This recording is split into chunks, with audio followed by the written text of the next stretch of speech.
because in the 90s, we were just introduced to American action movies. So the first console that I actually ever had was the Atari 2600, but here it was called Rambo, because Rambo was big in the 90s. What in the... what?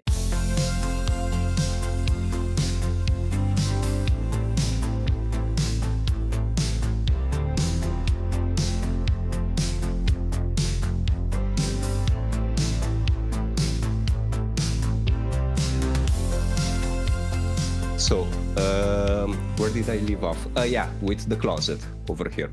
So basically, I wanted my own space, so I moved everything. This was before I started VladNerd. I moved everything in this tiny closet, and all my equipment is actually jerry-rigged, very cheap stuff. Like, I didn't ever buy any professional equipment. Rob, actually, Stubbs, you said that you liked the fact that I have multiple angles. Yeah, I like the interesting angles that you do here. This is cool. You switch and then you have another thought this way, but then you color it gray, and it's very emotionally investing. Oh, you can do it on the fly? Yeah. So basically, I have two cheap cameras, one here and one here. Mm-hmm. I used to have three, but the Instagram 360 link that I used decided to die on me. So now I have two OBS webcams. The angles are actually a cheat that I do, because I have two small 7-inch, I think 7-inch AliExpress monitors. They were like $35 or something, right underneath the cameras. So I'm actually looking at myself right now, just so I know so you can make where I am contact in the presentation. What you're doing and all that. I'm having private time with myself. Right now. Absolutely.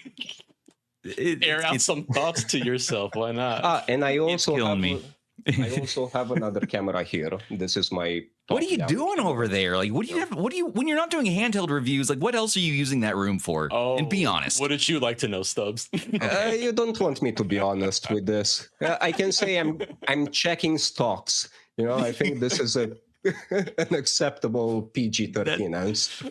No, that's fair, man. All right, everybody. So I guess let's record a podcast. So we got Mr. Rob, Retro Tech Dad, my co-host today. Welcome to Retro Handhelds, your place for the latest and greatest in retro handheld and ambulation news.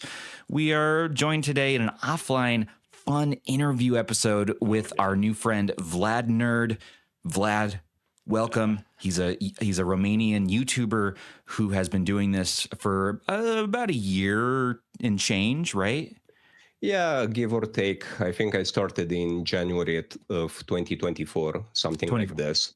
By the way, I'm glad to be here with you guys. This is very nice. Our honor. Awesome to have you on. It's all on this side of the table. For the first time, it's really cool.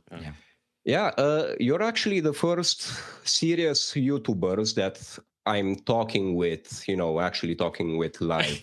Are we serious YouTubers? Are we considered YouTubers? No, I mean in the niche, like you guys are fairly big channels, and I mostly stayed to myself. I think that's the term. I mostly kept to myself, and I didn't join other podcasts. So you guys are the first ones with which I'm actually talking in, this unedited, unfiltered, live raw kind of manner. Manner. Yeah, exactly. This raw manner that we are discussing right now. I get That's how it started for me too. RH was the same thing. I never was in front of the camera like that, so it's a good place to kind of jump off. Yeah, it feels good just to gel a bit with and get to know other YouTubers and other folks and see what their life is about and what do you do, and then we can get into silly stuff, we can get into serious stuff. It's kind of free form, and so. Without further delay, so here's the podcast. Welcome. It's Vlad's first time on, and man, you have some of the best freaking videos. Not only does the accent slay me over here, I adore it, but also some really spicy videos. Some of your spicy takes. You were ranking other YouTubers. about a year ago. You're like, here's my tier rank of YouTubers in the scene. And first of I actually plan on doing another one of those. Another one? For 2025. Well, I noticed you didn't include Rob the Retro Tech Dad. And me too. I think he should be at least on Russ's B tier, if not bump them both up to A, in my opinion. But about that, Rob, I'm terribly sorry, man. I discovered you later down the line. Like I started with TechDweeb. I'm so tiny. I'm so tiny in this space. Yeah, we're a little kind of small. Guys. Yeah. Not a metaphor. It's not a metaphor for anything though. It's just maybe for stuff, not for me. No, not for me either. Not for me either. Okay, it's time for Joe to break the ice. Do you guys know that meme with that suspicious dog? Yeah. That's great. Yeah. Okay, now he's got the dad. All right, here. You ready for this? The joke book's coming out. All right, knock knock. Who's there? Willie. Willie who? Willie, tell us more knock knock jokes. Oh my god. Sony, you know what to do here. Anyways, she knows what to do here. This is cool having you on. You're someone I've wanting to talk to for a while, and I'm glad that we got to connect, and now we're doing this whole thing. So tell us, man, what is your current daily driver? We have to know. What are you playing with the most right now? I see you have a couple on the table there. Yeah. First of all, I just want to officially say thanks for having me on. Like, we joke around and stuff, but I really appreciate it. And I'm having quite fun here right now, talking to you guys. Dopamine is flowing. Yeah, exactly. Oh, yeah. My daily driver, though, this is a complicated question because right now I'm really into this little guy. The RG477M. Yes. Yeah. For me... You got the bronze, too. Yeah, and I don't want to overhype it before I do a video, but I think you guys know I loved the RG35XXH and the RG40XXH. I saw that. This seems to be like a love child of those two, but on steroids with everything. And all my other handhelds, they are basically like abandoned right now. Like if I could put a tiny little bottle of alcohol next to them just to make a very picturesque, depressed picture for them, it would totally fit. But yeah, I'm in love with this. It has some flaws, but it is honestly quite good for me. At the very least, I actually spent, let me just open it. I spent a lot of time already setting it up. I don't want to put Nintendo games over there. What front end are you rocking on there? I'm always a beacon launcher guy. You beaconing it, huh? Yeah. Oh, wait. What is that angle? You have a map. Where's that? Yeah. Is this a treasure hunt? What are we doing? No, guys. Basically, I wanted to, in case some people didn't, this will sound bad, but in case some people didn't hear a lot about Romania, I had a pre-prepared screen here. I love this. Okay, let's get into it. Flipped. Oh, wait. This is great. We're getting a geography lesson with Vlad. Apparently, the simple stream or the app that we're using apparently flipped the image. So it looks normal of Europe. To me, is that not?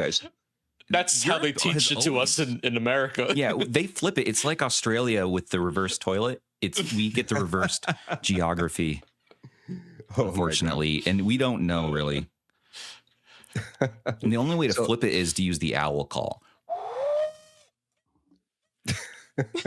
And then actually flips the maps in the house to the correct angle or your version of the correct layout. Now, some people say the Earth is flat, and so one side says the countries are facing this way. We say they're facing that way. Nobody knows what's going on. What do you have to say about this? Flat earthers, they're entitled to their own opinion, even if it's wrong. That's... Do you think we'll ever get to the center of the Earth, like in that Jules Verne story? No, no, of course not. Actually, fun fact about this, I'm gonna geek out a bit. It's genuinely impossible to go to the center of the Earth. Because it's too hot. Yeah, for all the drills that we would use would melt, first of all. And second, you wouldn't be able to penetrate the lava core because it's actively moving. And because of the gravitational pull, if you were to want to end up on the other side, there's that running joke that if you dig from the US through the center of the Earth, you end up in China. Well, actually, you would just end up in the center of the Earth, and you wouldn't be able to ever get out because gravity is the strongest there, and you would just float ad infinitum. Something tells me Vlad has done some research on this. This is honestly, I always thought it might be like that, but let me posit something to you. I'm looking for a particular, maybe Rob has the image he can upload here, but anyways, there's this game we play called Aardvark, and it has this little sus-looking kind of nose or tongue come out of your aardvark, and it slides down into the tunnels inside the earth and collects the eggs. And it's always trying to avoid the little sausage patties that are trying to run into you or whatever they are, bunnies. I don't know what they are. And it's a Game Boy Color game released by a independent developer, remake of a Commodore 64 title from the 80s called Anteater. So we've been playing this a lot in our live streams. Anyways, the point is that I feel like Aardvark, if you were to extend that body part, whatever it might be, enough, you might be able to penetrate the core of the earth and not die, at least as the Aardvark. You would just singe your appendage. Did you hear that they came out with a new variant of Aardvark? Are you serious? Yeah. Can we pull that up? Yeah. Where's that at? Go. It's this new version called Stubbs. Oh my God. Oh, Robert. This is beautiful. This is what we call excellent homebrew. Oh no. Oh, what are you doing here? How do you do this? I don't know. What have you done? Not done well, that's for sure. It says bark. Oh, Stubbark. Stubbark. With the dashes. Man, he's sitting on that. So that's basically the idea. Is extra today. Yeah, the Aardvark is definitely onto something now. Cloning my head was a step too far, but I'll forgive. I'll forgive. All right, man. We have some real questions. This is a serious podcast, and we have serious questions. We have some good questions. We do have some questions. Guys. I'm an open book. I'm not going to shoot Basically, anybody. that's my that's my shtick. I go with full honesty. So any questions you have, even the more, let's say, the more heavy ones, the spicier ones, like just shoot them in my direction. I don't mind. So okay, yeah, I have a lot of angry, accusatory kind of questions, statements. Actually, they're very kind. I feel like, I don't know. Let's see, but we can make up some just horrible ones too. Background and origins. All right, let's hear a little bit about you, man. Can you tell us a little bit, like, how do you get into this? Like, why do you have a YouTube channel? Like, why is this something you felt drawn to do? That's a very good question. So I've been emulating for many, many years before I even knew there was a retro handheld scene on YouTube. Yes. But what basically started the whole process that made me make Vlad Nerd is TechDweeb. Like, TechDweeb is the cause of all this. I love the guy, but whenever, in case I have some very bad or controversial takes in the future, if there weren't have been for TechDweeb, like, everyone would have been spared of those comments from me, of those future video ideas. But basically, he made a video about the Mio Mini. He loves the Mio Mini. Mm-hmm. And that attracted me to my first handheld. I wanted to buy the Mio Mini. If you remember, there was a shortage of 2.8-inch screens. So my first handheld ended up being the Mio Mini Plus. I loved that thing. I killed it by accident when trying to disconnect the battery. But there's a wholesome story here. I actually sent it to a friend that knows how to the guy has delicate welder hands. He knew how to solder the 2-pin connector that I broke off the PCB back. I have very fat minor fingers. Like it's like I worked in. I can relate. We can relate here. We got big. Yeah. You're like in the same fat finger club as me. Oh yeah, but Stubbs fat fingers messages. Now, listen. Also, I got to hear more of your story, but can we just take a minute and say happy birthday to Rob? No, it's not my birthday. It's his birthday. It's not my birthday. And Red Robin's employees were singing to him. So what, Rob? Why you said it was your birthday today? No, I did not. I was telling you a story of how they sang for my birthday. Oh, in a past birthday? Because your birthday's in January, I thought. Yes, correct. Okay, I was wondering about that, but I didn't want to be a jerk about it, and so I was like, well, figure I'd rather. We have a birthday list that we maintain as well. Just well, I didn't reference the list. For one, I don't know where it's pinned in the Discord, and for two, we're getting off track here. Vlad, continue. Yeah, sure. So yeah, I got my first Mio Mini Plus, and I started playing around with custom firmware. Obviously, it started with Onion OS, and at one point, I was like, you know what, I should make a video about this.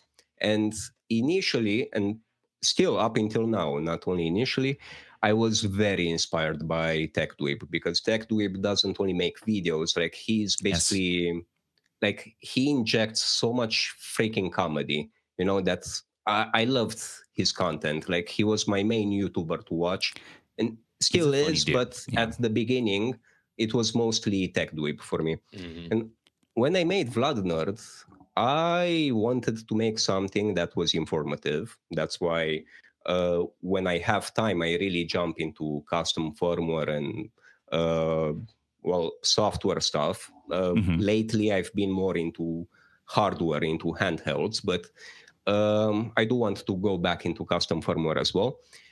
But I wanted to make a channel that was kind of the same blend, like I'm not forcing jokes in my videos. For me, it's basically me talking to the camera. Like, as you guys see, I can change the cameras in real time. So basically every video of mine is just one big rant from beginning to end, which then I just polish up a bit in DaVinci Resolve. Perfect. I have another camera, but it goes, overhead. That makes sense. And then you can just edit from there. You have one file, right? You're just doing one big file and then chopping it down. Oh, exactly. I love that. And I just mostly I just take out the blurbs, right. Yeah, the dead space. But good. Mostly it's just one big rant. That's kind of how I do it, because I wanted to put let me know if I'm going too ranty with this, if I'm going too far with this. This is your show. This is your episode. You are the podcaster. No, guys, we are the grasshopper.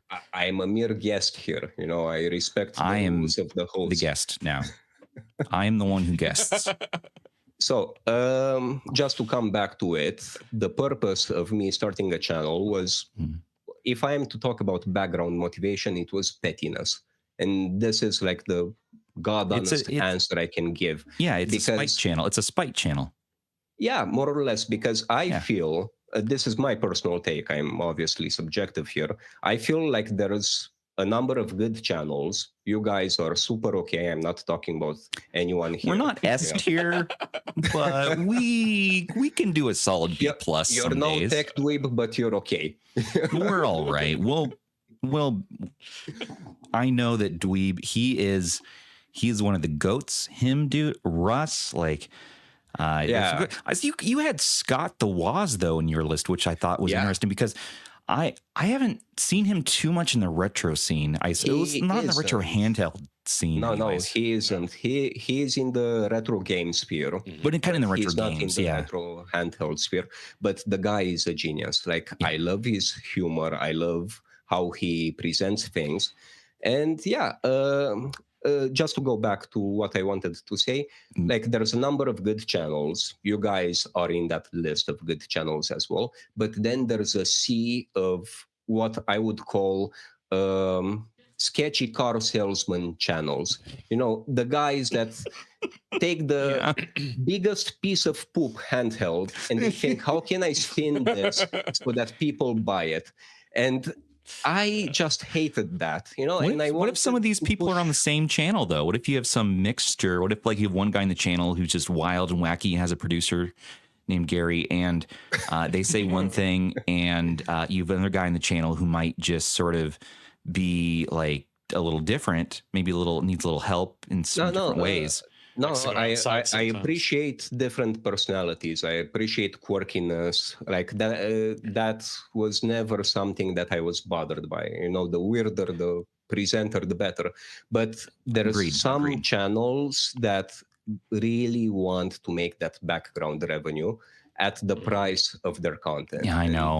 That the slop bothered me. It's the slop, exactly. So VladNerd basically was created as a push of mine to like counteract the volume of those channels, you know? And that's kind of it. Now I'm a bit older and wiser. At the beginning, VladNerd grew very quickly in the first months. Like, it was perfect. Now it kind of slowed down a bit. But we're all seeing that right now, though. I feel like so many of us. We're hitting this sort of lull, and I think I think this year it's the tariffs too, right? Like, it has to be. There's other factors because it's a little different. I feel like YouTube's just cyclical. Yeah, it just goes up and down. You know, I think that's a normal thing. Probably that as well, but I've been thinking about this a lot, guys. I think there's a triad of three factors. One, Trump's tariffs, which I'm not a fan of. I don't think anyone here is a fan of. No one that loves retro handhelds loves paying extra. I was going to say, no one wants to pay more money for the same toys that we exactly. all enjoy, you know? Yeah. And second, I think it's niche saturation, because there's a ton of handhelds coming. All these companies saw, hey, 100%. There's a market here. And at first, if you remember, we had Mio and a few like companies that weren't as well known. Of course, there were some that had a reputation. Stubbs, you should use that camera angle more. I'm learning. I'm learning your ways. I'm like, oh, you're kind of like, I'm trying to understand when in the sentence, in the conversation, do you pivot to the other angle, and why is what I'm researching. You're going to take this to the next level, though. This is the jump cut, you know, when I feel like I'm too boring in a topic. I do this to like refresh the brain of whoever's watching me, so that maximizing. I forget what the rule is on YouTube. Isn't it like every 3 seconds or something that you have? No, I don't like the visuals. To that. Yeah, let's try this. Yeah, it's too much. I don't do it either. But like, if somebody would do this, you know, like I would click away instantly. But they do. That's the thing. I've seen like some of the slop that my kids watch, and it's like. It's little... they follow that to a T, you know. I think a bit of different scenes, you know. I think that's good. I think that's a bit refreshing. If I kept it static like this and talked for 20 minutes, like I as a viewer would click away no matter how interesting the topic might be. Right. But I hate like this short form. But it's upside down. but I also hate this short form, low attention span content that gets pushed. Like, I really think this is like the cancer of media that we have on YouTube right now. It's awful. Yeah. So I'm sorry, I do like Trump. I weave through different topics, guys, you know, but just to come back to the original one. I started with the Mio Mini Plus. I started doing video. Initially, I concentrated on custom firmware a lot. And I grew to like this. Like, I ended up in this scene from one handheld, and it kind of spiraled out of control from there. Now I have a metal shelf full of them, you know, and I really need to figure out what to do with the bulk of them. I saw your video on, what was it? Is all this e-waste necessary? Something like that, you know, and you just like, what is all this stuff? Why do I have all these things? What am I doing here? And you're also calling out the slop out there too. And there's a lot of it. That's kind of there's a lot of it. Yeah. No, it's most of it these days. You have a couple of huge creators in the scene who kind of saturate just the most popular people to watch, right? And then you have, a lot of sort of mid-level channels who really care about what they're doing and passionate. And I think sort of we're all in that sort of space where it's we're just passionate. We're sort of making this adjacent content, but in our own way, but we're still loving it. And so we have like a maybe more niche following a bit, but it's still like it's a nice space to be in too, because you also don't have the pressure of when you're in those plus 500,000 member shoes, there's new worries, you have a lot more to consider. But it's funny because like at the same time, you always want growth for your channel. You do. I feel like once you you'll meet those challenges as you. I feel like once you hit over a certain threshold, it changes. Your audience will change. You're going to start to reach a wider audience, and you're going to see different response to things. So, I think it's something that just kind of goes with whatever milestone you hit, basically. Right, and that's like, and I don't know how do we classify this? It's not number of subscribers necessarily. It's multiple things to consider. But the tier below that is sort of maybe people who are sort of starting out, fumbling a bit, figuring their way, but they're good intentions. They're doing what they love. And then you have the giant pool. Oh yeah. And each of these pools is, obviously like a pyramid. Like you have a few at the top and then more and more and more. And then you have the like you were saying, just the huge kind of cesspool of just slop out there, affiliate link slop, more or less. What's nice though is what I've noticed. I mean, maybe I just haven't come across it. YouTube, not as bad, but I've come across this like on TikTok, and it's on TikTok is much. That's where the slop is. It's like, it's even more intense, especially for the retro handheld stuff. And I'm just like, I watch this stuff, and it's like, it's do you not really believe that? Are you? This is not truthful. There's no way that what you're saying is truthful. Like, and it's just like Vlad was saying, it's just the whole intention is just to sell things in the background, basically. Exactly. That's all it is. Yeah. Sorry, Stubbs. Oh no, I was just like, it's you're not. How do I say this? You aren't trying to be. You're not a reviewer on TikTok for a lot of it. It doesn't feel like you're a reviewer. You're more just showcasing. You're just showcasing. You're like Jim Cramer. Bye. That's it. Bye. I mean, we had an ex-TikToker who told us that, like, how things worked. He's like, I couldn't really do reviews. I couldn't be objective. Like, that's not what the platform is aimed at.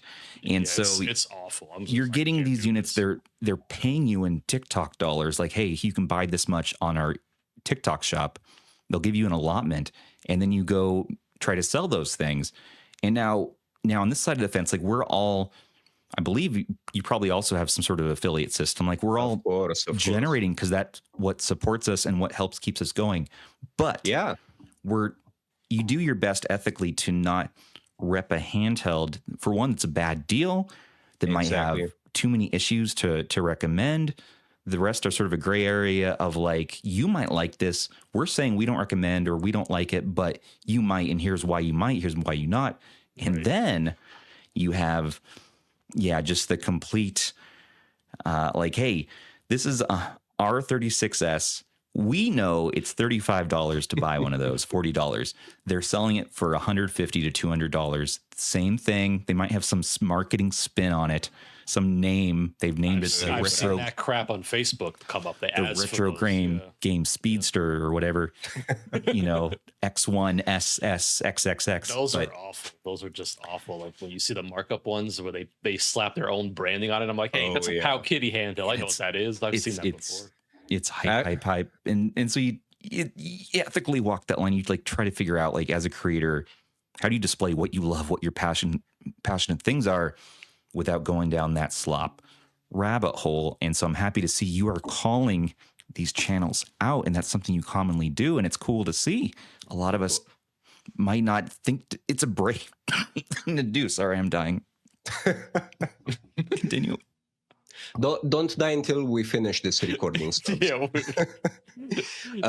Don't get me wrong. I just want to add a thing. I'm not against affiliate links. Like affiliate links are a very good way to support content creators. You know, like all of us basically subsidize the shiny new handheld that we might have to buy based partially or completely off affiliate revenue. It's how my problem is those channels that want to maximize conversions at the price of the viewer.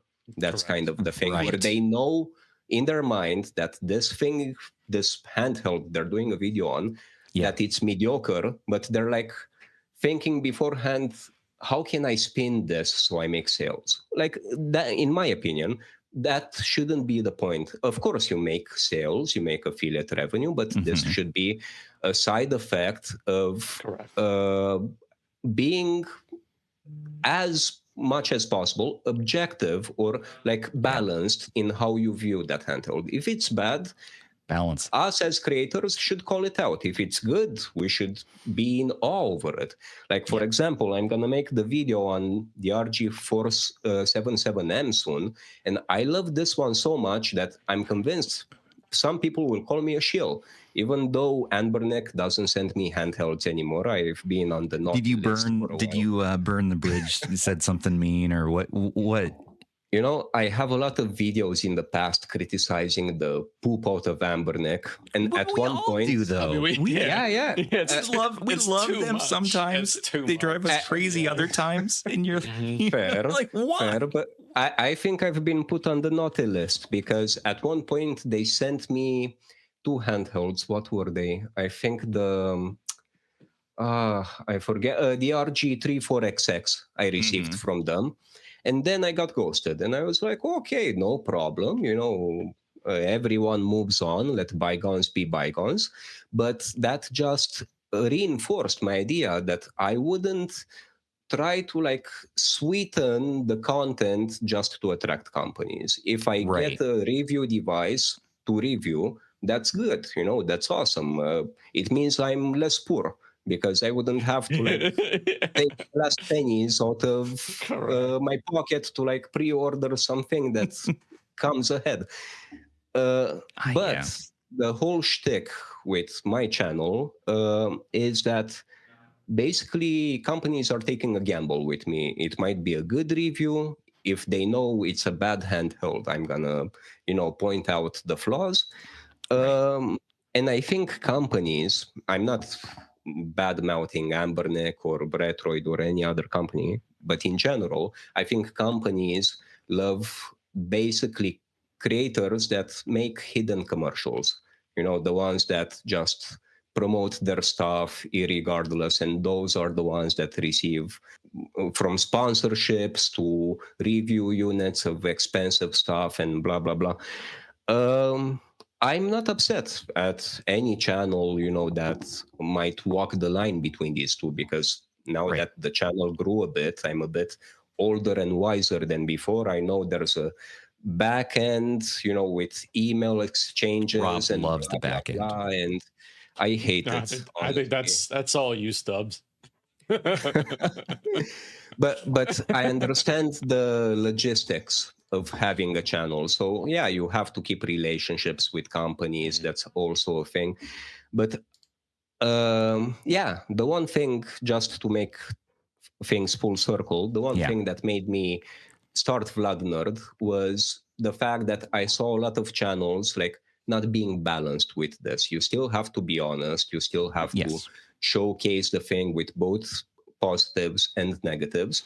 And like I said, you guys are okay, don't get me wrong, but besides us, there are other channels that, they made VladNerd exist, basically, and that's kind of the thing.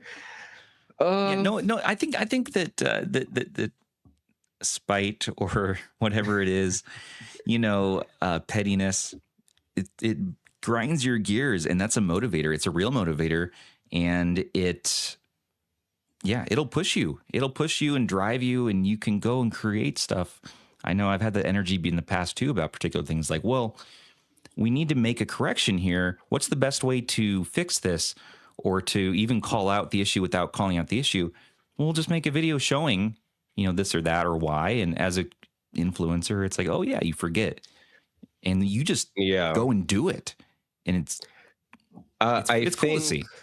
I think, in my opinion, that you guys are what I would call balanced channels. Like, you do it right.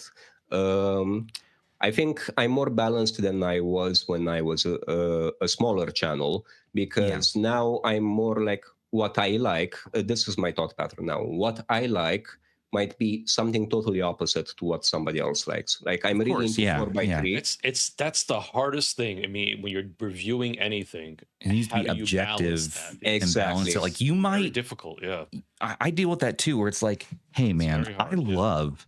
Okay, like I love a good set of balls like this, but like, are they the most ergonomic to have? You know what I mean? And it's just, or their little nips. I don't know, like, what do you call these? They're joysticks for arcade games, and you play, games with them. But the point is that this might not be everyone's cup of tea, or it might really be a lot of particular groups' cup of tea. And so I need to be able to explain, why would this be good, even if I don't prefer it like that? Like, it's too circular. I don't know where to place my grip. I need concave. You can just swap to the regular default sticks on this, though. Luckily, this is the 8BitDo Pro 3 affiliate link in the description. That's what you're saying. See, and that's like kind of leading into it too, like comfort, right? That's one thing where it's very opinionated. Exactly. Comfort's not the same across the board. Everybody has different size hands. Everyone feels differently about what they want and need in something. It's tough to balance all those things out as a reviewer, So these are always things that you have to think about. Exactly, Rob. And what I grew to realize as that I have a small channel, but it's bigger than when I was at 1,000 subscribers. What I realized is that I have very specific tastes. For example, ergonomic for me can simply mean not having any ergonomic bumps at all. I loved the Retroid Pocket 4 Pro, how it felt in my hand. And I didn't like how the Retroid Pocket 5 felt in my hand, even though it was more ergonomic. Correct. But this, like you said, different sized hands and stuff like this, I started realizing that my own take needs to be like balanced out with what applies and what doesn't apply to other people. And that's kind of the thing. And that's what Russ really gets right, I feel like. Exactly. He's so good at that, where even though he'll say, like, I don't like this and here's why for me, but then he's able to sort of put himself in the mindset of this consumer and kind of think that through, which is so cool. And it's something I've definitely learned from him and tried to learn how to do myself. And I feel like, I think we're there. I still will always call out like, oh, I hate that, I don't like that this is clicky versus mushy buttons, I'll always call that out. But that's the same thing. I've had people say that too, like clacky face buttons. Oh, I don't care about that. I don't play in bed next to my wife, And so it's not someone's a thing. adamant about that, So mention it. I think still mention it, but then don't add judgment on top of that. That's what I do. I will just call it out and say, these are audible, or they're noisier than compared to this, for example. But that's it. I'm not going to add my judgment of whether or not it's a deal breaker for me, because it may not be a deal breaker for somebody else. So it's such a fine line to always consider all of that. There's a lot there, and there's so much too that there's some channels out there that will do that and go the opposite direction. I mean, and just say, hey, this freaking thing is bad. I don't like it. And it's bad for you too. It's bad. It just sucks. And you should think it sucks too. And that's it. And that's tough. And I feel like every channel might kind of start there just at first as they're getting experience, because that's their take. And they might feel confidently that, well, this must be everybody's. If I think this, probably everybody thinks this. And so I feel like that's sort of something that everyone might go through, but maybe some people won't say it out loud, but they're still like, and that might still come through in some body language or whatever. Russ is actually, you guys mentioned Russ. He's a very good example of this, because he's technically, I think actually the biggest channel in our niche. He's the king of the hill when it comes to the retro handheld sphere on YouTube. Right. And he's also what I would call the neutral king. Like he's like the Wikipedia of handhelds because he properly showcases them, good and bad. He checks his own bias, which is very important. And he does. When channels are small, I don't think I know for a fact I didn't check my own bias because, well, strong opinions. We all have strong opinions about handhelds. You learn and you start, and you'll get the feedback, and the audience will let you know, and you'll kind of steer with your audience a little bit. Like, you'll do what you want to do, but you do use the audience feedback as a gauge to sort of see where you're at. And I feel like you kind of steer, and you and the audience are one sort of collective thing in a way.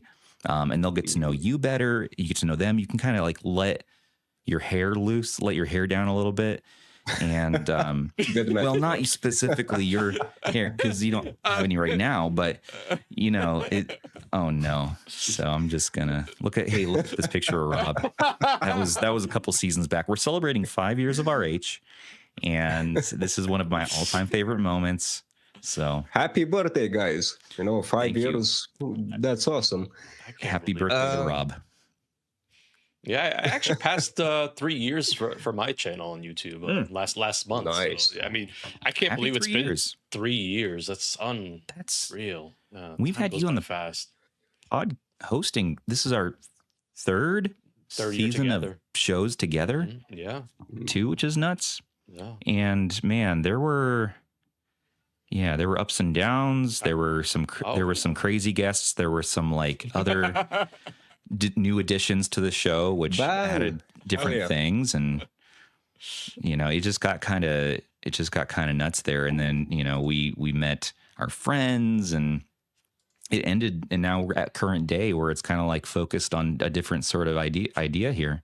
So, by the way, just so I give you good content, Stubbs, with this episode, do you guys want to see the first console that I grew up with that got me into retro games? Yeah, let's talk about it. I'm gonna. I need to give a bit of context here. So I grew up with NES games, but I also grew up in the dark side of retro games. Of retro consoles, because well, I don't know where to start with this. So as I said earlier, I'm Romanian, coming from deep within we're back Eastern at the map. Europe. Right. Yeah. Okay. I have this feeling I know where this is going. I'm kind of excited.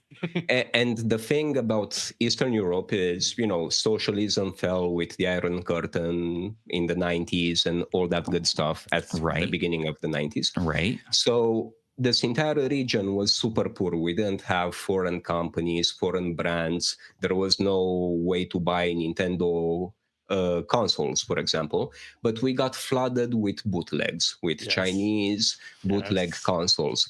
So I actually grew up with NES, but this was my NES. Can I take a guys. stab at Let it? me flip. Yeah. Was it a Dendy? We used to call it Terminator because in the 90s, we were just introduced to American action movies. So the first console that I actually ever had was the Atari 2600, but here it was called Rambo because Rambo was big in the 90s. What in the ET Rambo, dong? I don't know. Yeah. I had that one, by the way, on the Atari. And my second most played console ever, this one marked like 6 years of my life, I think, was this beauty right here. This was the Terminator. It was a mutant between Sega, because if you look at the controllers, they were Sega ripoff controllers. Okay, ending man. Cool. What is the ending man on top? I've never actually heard of this before. This is awesome. Yeah. I knew about the Dendy, but I never knew that there was like this sort of weird Genesis one. Wow. So this played NES games, and it took Famicom cartridges. The cartridges were actually yellow. Like, let me see if there's a cartridge here. That's amazing. Yeah. What in the world? And all the cartridges were bootlegs, not because we wanted to pirate. Had access to right. you guys have to understand the context of it all. Like, because all the countries that were part of the Iron Curtain, from Poland to Romania to Hungary, all of them, they were just getting into capitalism. So we didn't know copyright infringement, for example. Yeah. So in bazaars, we would go to bazaars and buy these bootleg cartridges, like you see here, for 5 lei, which was like $1.20 adjusted for inflation, something like that. And if the games were horrible on it, you would only pay 3.5 lei, which was like 90 cents back in the day. Yeah. And you would pay like 20 cents, the equivalent of 20 cents, to exchange it to another cartridge. You would bring the one that you played, and then the guy at the bazaar, imagine like literally a bazaar with I'm looking half a farmer's market and half a normal bazaar. And you'd pay like 20 cents to exchange the cartridge that you already played through so that you get a new game. Right. And that was how I got into NES. You know, Nintendo would hate me, but this entire part of the world was like this. Wait, and so what? Sorry to interrupt, but so that was the Terminator, but what was the Rambo? The Rambo was the Atari 2600. The Atari 2600, because we know a guy named, we know a Rambo kind of in our scene as well. He was a bodybuilder. Have you played this version? Retro Game Core. Wait, this is actually a homebrew thing or just a Photoshop poster? This is very legitimate. This is not AI created at all. There's not even a little. That's suspicious dog meme, you know. That's you know, it's fine. Like, it's fine. We'll deal with it. So yeah, look, set it up. He got it going. He's got multicam going properly now. I'm very proud.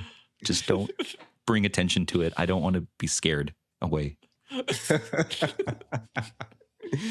So yeah, guys, this was the seed that started it all.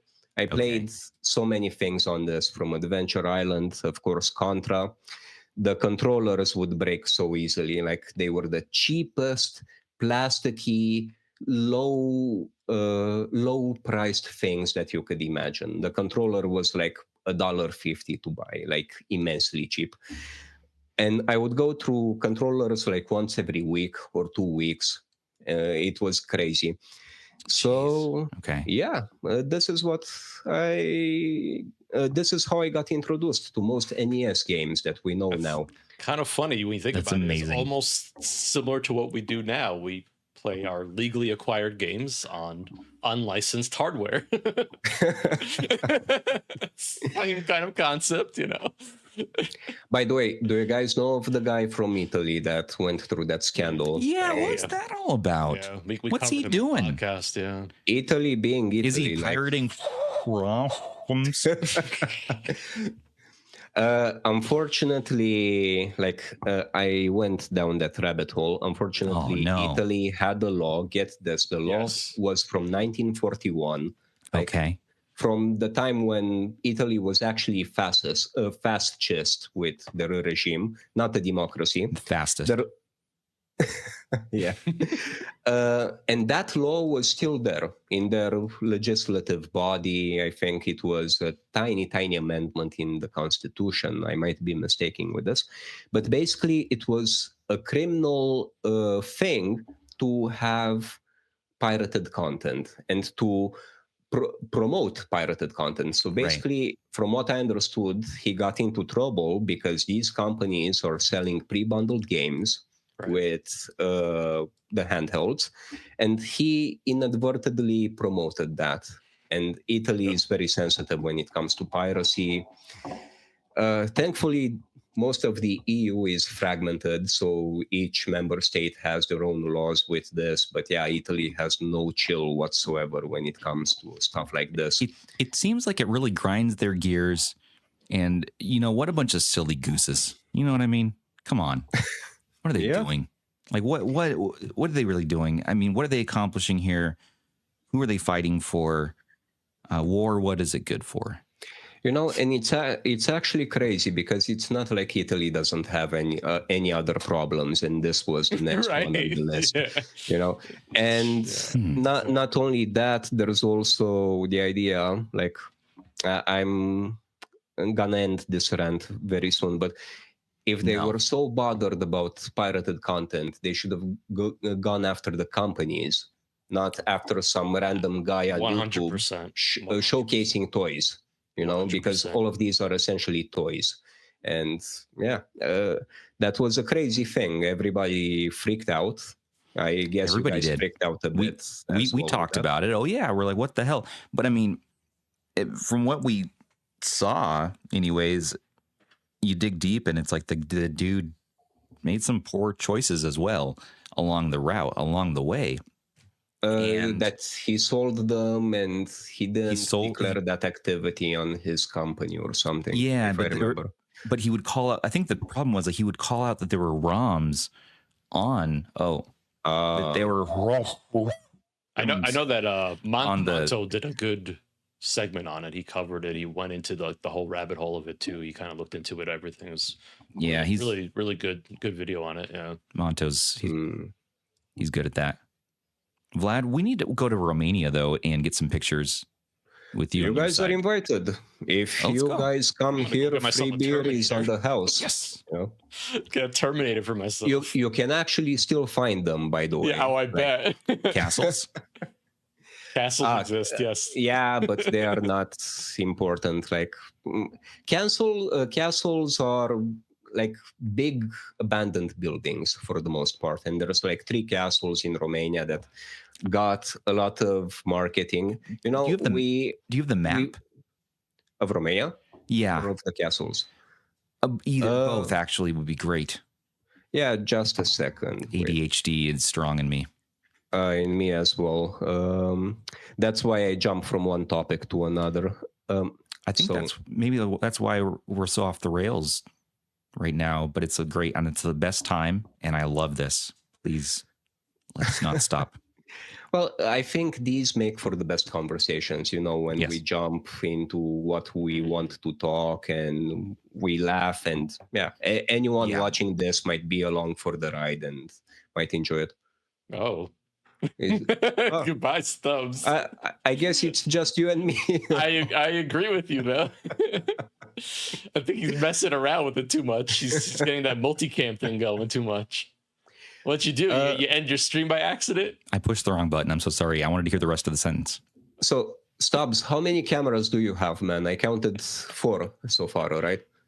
Like you have the top down, the one on your left. No, I just have 2. I repositioned my overhead one. He actually is tapping into his security feed right now. Yeah. I'm learning on the fly. I'm like, oh, you can do this little like filter with turn on gray. It's so cool. We're gonna see that your door cam, camera next. You may see this technique pop up in my videos though a little bit because it's fun. Yeah. It's fun. I'm having fun. You can borrow whatever you want from how I do videos. I also borrowed from other channels. So earlier you were saying, what do you say? I think it was before we started recording. That was the best too. We should have recorded that part. But you said you took something anyways from us, or we're going to take something from us. And I was dying. I was like, yeah, please do. Was it banned? Were you giving up ban for today? No. Well, I had ban for the longest time, and then he happened to escape. I mean, I let him out of my attic, and now he's back in Nebraska, safe and sound. And it's not I can't give away ban. That was made illegal some time ago. I'll trade you half the handhelds I have for ban. If you send ban over here, you get half my handhelds. Half of them? Yeah. But you don't know how many half is, though. So I do have a third webcam, and it's actually the one that is in Van's eyes right now. Do I have that? It's the OBSBot. That's what I'm using right now. OBSBot. Yeah, it works really well. It's pretty good. Pretty good. It has its little glitchy moments, but generally it works well. Affiliate link is in the description now. So, Vlad's affiliate link, though. We need your affiliate link. Nah. Daddy needs a taste, right? No. Okay. Okay. So, I actually have two OBSBot cameras. That's what I use for my channels. So you hit the nail right on it with that one. Yeah, you have a review up. That's right, for that. Yeah. The thing is, I'm really anti using DSLR cameras as webcams. You can plug it in and do all of that. But definitely wouldn't do that for both of my cameras. I'm just afraid you're doing that, right? Like, that's how you have the setup. My shtick was that I didn't want to deal with the fact that they can get too warm and they get cut off and stuff like that. I just wanted normal cameras that I know I can leave on and, not to worry about it. Worry about it. Yeah. And image quality suffered a bit, especially my top-down camera is kind of horrible. But I tried to use the OBSBot as an overhead. I used it on... Okay, so I'm sorry. I won't get into this whole thing, but my electrician used to be my friend. Now we had a little problem. Anyways, he captured me, unfortunately, in his cabin. And when I was there, I had the OBSBot. I didn't bring everything because it was all of a sudden I wasn't expecting to be in another man's cabin. So I not live stream, but live stream in the past. Live streamed. Is that right? No. It can be right. I'll put it on Urban Dictionary. Okay, let's move on. Let's move forward now. Let's heal from this. Here's a castle. There is the castle. Considering that you guys kept asking me about castles. This is the biggest. Beautiful. Yeah, it's a scam. Like, this is Corvin Castle, I think, and we marketed it as Dracula's castle, and everybody went with it. Even though Dracula was written by an Irish guy, if I remember correctly, Brian Stoker. Yeah. And Dracula came out. It was placed in Transylvania. The whole Dracula thing was in Transylvania. Right. Since Romania has Transylvania, they were like, okay, let's pick a fancy castle and we're going to say Dracula lived in it. And apparently it's a big thing now. And a lot of people come here for the lore of coming to Dracula's castle. I mean, and in a way, aren't we all kind of a little Dracula? In a way, we grew up with Twilight. And we all sort of grew up playing Castlevania, Metroidvania. You should have grown up with Legacy of Kain. That's Legacy of Kain. Hell yes. Presentation. Yeah. And so I feel like it's in the culture. It's in the zeitgeist. That's in the dictionary as well. And it's part of culture. And so we're all a little Draculized. Speaking of Legacy of Kain, which is your favorite? Oh yeah, and we can lump Soul Reaver in there too. Well, Legacy of Kain is actually an overarching series of 5 games. There's the Soul Reaver games that you mentioned. There's 2 of them. Then there's the Blood Omen games. Two of them as well. And then there's Legacy of Kain Defiance, which actually merges the Soul Reaver narrative with, I would say, some of my favorite Blood games. Omen, but I've played all of them. I love them all. the story is freaking orgasmic. I love the amazing. music too. Music, the characters. I mean, it's just so good. The Shakespearean voice acting. The fact that it's nihilistic. I was a kid when Raziel for me is like one of my absolute favorite video game characters. Like, definitely up there for me. I totally agree. My first tattoo that I want to make is actually from this series. If you heard Ve Victus, like Kain used to mention this, it's actually an old Latin phrase that's real. Ve Victus is from a historical Roman event. I'm gonna make this 10 seconds, the whole story. Basically, Rome got conquered at one point, and the invaders asked for a specific amount of gold to leave the city alone, to ransom back the city. And Rome agreed. So these guys that invaded came up with a weight, with a balance, to weigh in the gold. And the Romans figured out that the weights were rigged. They were way heavier than they were supposed to be, so that the Romans put more gold on the other end. And the Romans called them out. They were like, hey, these weights are fixed. They are not okay. So the leader of the invading force took out his sword and threw it on top of the weights and screamed, Vae Victis, which means the conquered have no right to appeal, like woe to the conquered. It sounds they had a way little better party in Latin. And they were kind of celebrating. That's cute. And Vae Victis got picked up in Legacy of Kain. It became the main catchphrase of Kain, one of the main characters. And I freaking love it. Like it's so deep on so many levels.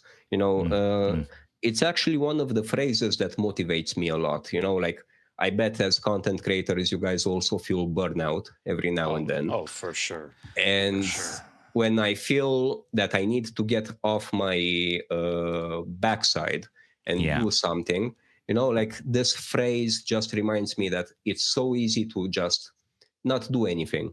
But the point is to always push on, no matter if it's about the channel, if it's about me doing some chores, about anything. And that's going to be I my always tell people, like, push on. If you have a thought in your mind to make a video for YouTube, just do it. Just get off and do it, you know, like just go ahead. Like don't stop yourself. Just try. You don't know what will happen. Do what you got to do. And just to put a bow and tie off my little story there about the OBSbot, where I was going with that was I was escaping. I did find a way to escape by hacking the Wi-Fi, basically. And then I got out of there, and the OBSbot was good there, but then I brought it back, and it's like yours. I couldn't quite get it to look quite right. And so Tricarius there, you know, luckily he didn't find me, and so I got to keep my OBSbot. I still have it. I could hook it up as the third camera, man, and we could do this. We could do a 3-cam multicam setup and kind of do like a rap battle, but with camera switching or something. Well, OBSbot, DSLR cameras, they are not, you know, so this is they're good probably for the face. They're great for the face. Yeah. The thing is, I have different tier OBSbot cameras. The one that you see me now through, this is actually the best one I have. It's the Tiny 2. This is the Tiny 2 Lite, if I remember. And this is the Meet 2. This is supposed to be super portable for people taking Zoom calls, and definitely not for YouTube, you know, like more for like video calling and stuff like that. Rob, which do we have? Do you know which one we got sent? The Meet 2. It was the Meet 2. So it is the Meet 2. So it works. Yeah, that one is good on the face, but not good always for the overhead stuff. I could not. Good. I was always fighting it. So I did switch. You know, I have the DSLR, and same as you, man. I went through that whole journey of, well, they overheat. How do you power them for long? And what I ended up with this solution, and it works really well for me. I don't know if it'll work for other people, but the Sony ZV-1 or the ZV-1F or ZV-1-2, those cameras in particular, you can get these plugs that replace the battery, and you just plug them in, leave them running, and at least with the ZV-1-2, it does not overheat. I've left it on for like 4 hours, and it never changes. I know they improved that with the ZV-1-2. That was something because it was definitely an issue with the older models, you know, because especially 4K is an issue. Yeah, and the OBSbot it'll do the bokeh, but you get then you get to have the DSLR bokeh and all that, which is fun, and you can do these little zoom ins. I have to actually use OBS right now. You do zoom ins, enhances, and that's fun. That's my defense of DSLRs. I just had to say that. I'll let it lie. No, DSLRs are good. Don't get me wrong. They have amazing quality. It's just that, I started YouTube with, I think I paid $100 for all my equipment, you know, like super That's smart. cheap. Yeah, this microphone is $50 off AliExpress. Is that the Fifine? Yeah, exactly. Yes. Do you like it? It does the job done, but I had to really configure it. It's very silent.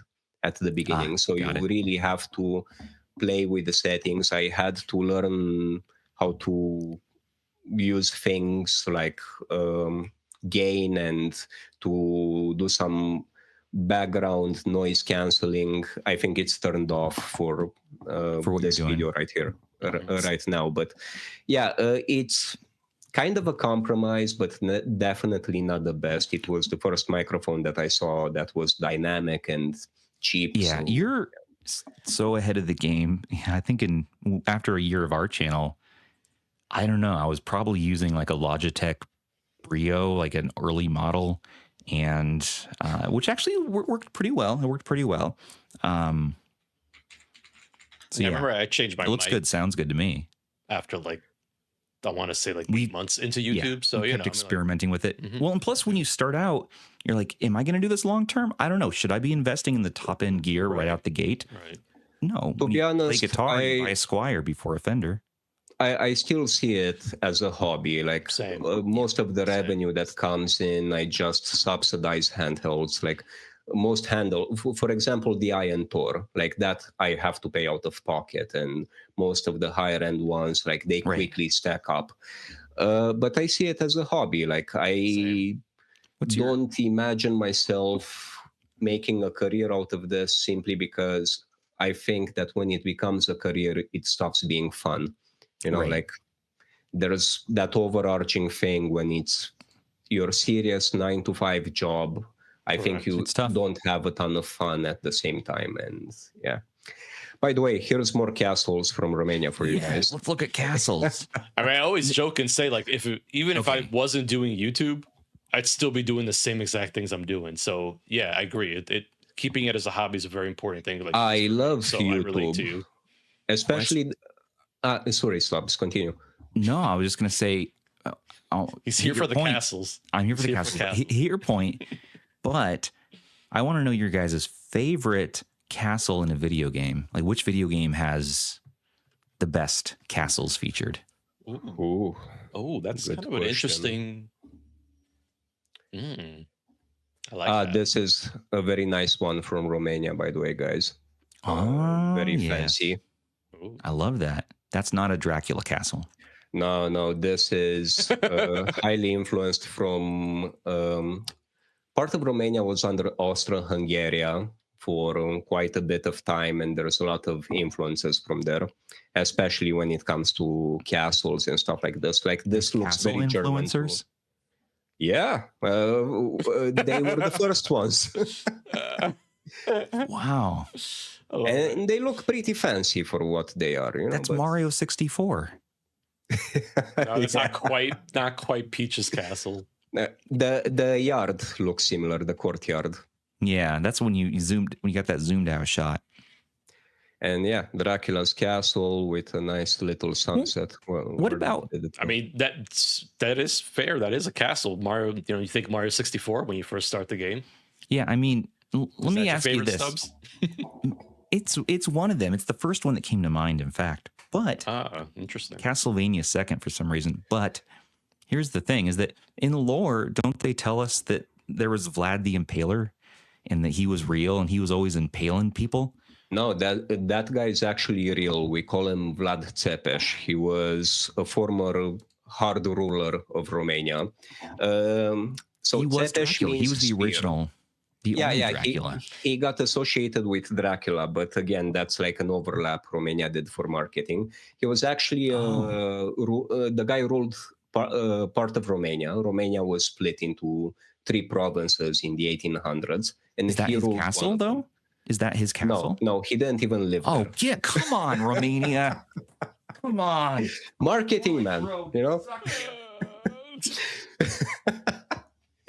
So yeah, the thing with his name, Vlad Țepeș. Țepeș means țeapă, which is spear.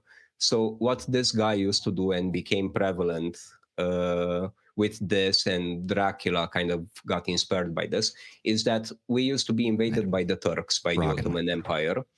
And this guy would catch the Turks and he would impale them on the spear, so that the next wave of Turks would see that people here have no chill and we should be left alone and blah, blah, blah.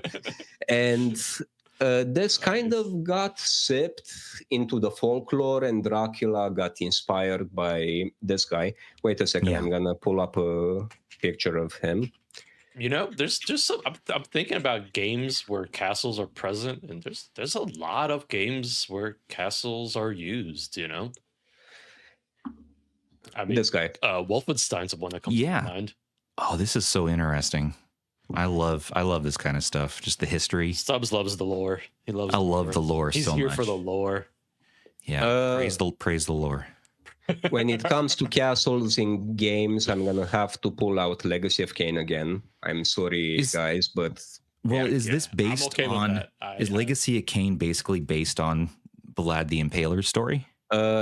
Funny story about this. So the game universe is in a fictional land called Nosgoth, but Nosgoth has a lot of atmosphere from medieval Transylvania. So I knew it. There is so much overlap in that, in the way in which the game world is designed, that it's I think, like, this is not confirmed by anyone, but I think there's a lot of influence there. You know, Transylvania, because of Dracula, became well known, and I think that inspired the Legacy of Kain series.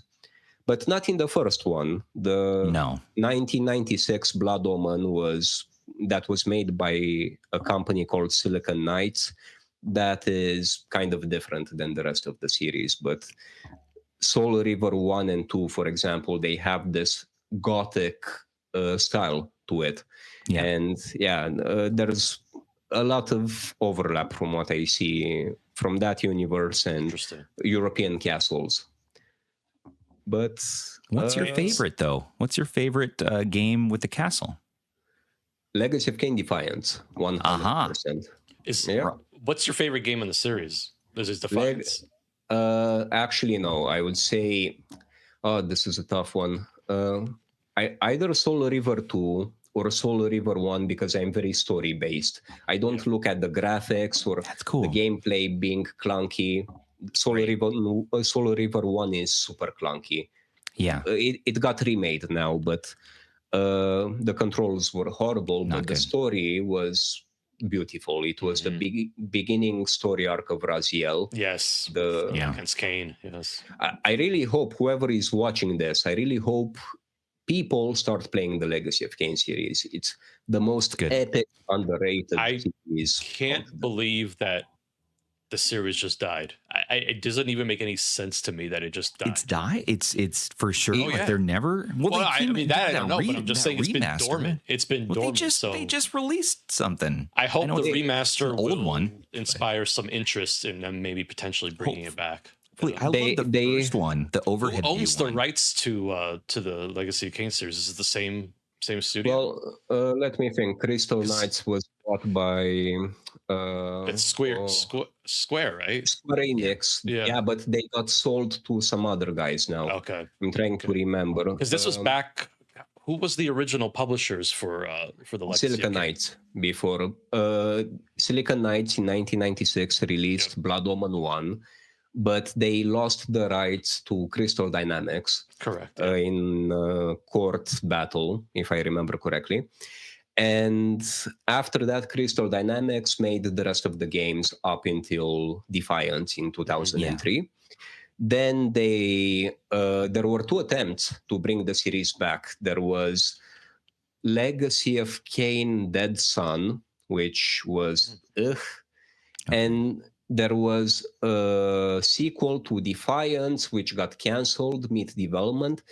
And they also had one in 2010s, which simply perverted the series, in my opinion. Like, instead of that, well, Legacy of Kain is known for that beautiful Shakespearean language, you know, how the characters talk, the very nice voice acting. And they wanted to make another single-player game that was heavily inspired by Devil May Cry, sort of like in that style. Yeah. But they threw all of that away, everything that made Legacy of Kain good. They introduced a new character, and they made that character edgy, like Dante in Devil May Cry, if you know it, that initial reboot, let's call it. After Devil May Cry 4, there was one with young Dante. And because they got inspired by that, there were characters that swore in these new games, like FU Vampire and stuff that might be good for other series, but it wasn't a Legacy of Kain game. Yeah. Exactly. So now they did this remake, which is basically they AI upscaled textures and called it a day. Yeah. And they really, it's all it was. The remaster is it's interesting. It's not a remaster, not a remake. Okay. And the remaster had AI upscaled textures, which were super welcome. Like, I was very happy with that.